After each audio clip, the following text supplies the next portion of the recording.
Hi.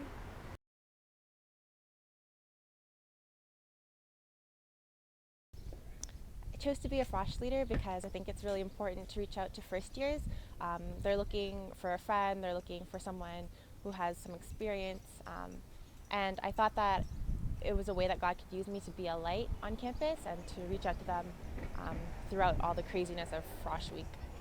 A friend of mine challenged me to consider the ways that being a Frosh Leader helps us connect with incoming first years.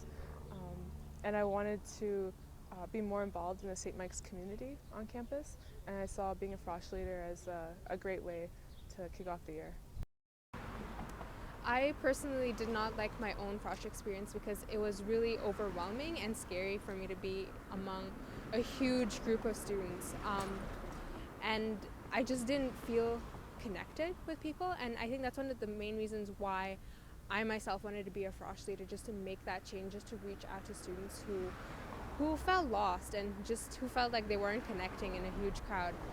I saw God using me this Frosh Week through even my relationships with other Frosh leaders. I was able to get to know one girl pretty well, and God also led me to one Christian who wanted to get involved with some sort of Christian community and was pretty excited about P2C. And he's come out a couple times, and he might actually come out to more in the future. I got to connect with a lot of first years from a lot of different backgrounds, a lot of them from Christian backgrounds and non-Christian backgrounds, and I got to continue those friendships throughout the rest of the year.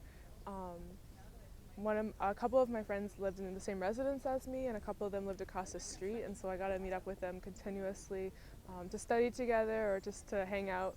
One of the areas where I actually got to share the gospel and share my faith was during a Frosh Leader equity exercise, where the Frosh executives had would ask us some different very opinionated questions, such as Christians are hypocrites or Muslims are terrorists, and it is through this that I got to share my faith and share how Jesus Christ has impacted my life and changed me. And that was such a great way. It was really terrifying because I didn't know what people would how people would react to that.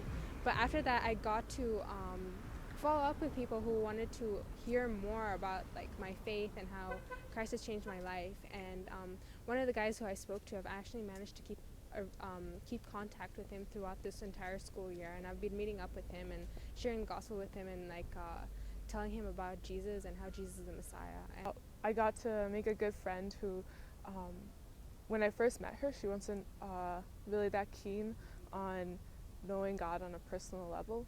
But after several discussions and coming out to prayer, coming out to church, and just hanging out, I got to see her interest in God, her interest in Christ, her interest in the Word grow and grow. So I was really thankful for the opportunity to point her to Christ. I think other people should consider becoming a Frosh Leader because you never know how God can use you. It's a step out of your comfort zone. Because it's so much fun. You get to act really hyper and crazy, and no one judges you for it. And it's just a really fun way to kick off the year. You get to invest in friendships and relationships that can continue throughout the entire year. we don't always understand the implications of sharing the gospel in Frosh Week, but sharing the gospel in Frosh Week has consequences that ripple through a Froshie's entire 4 or 5 years at university.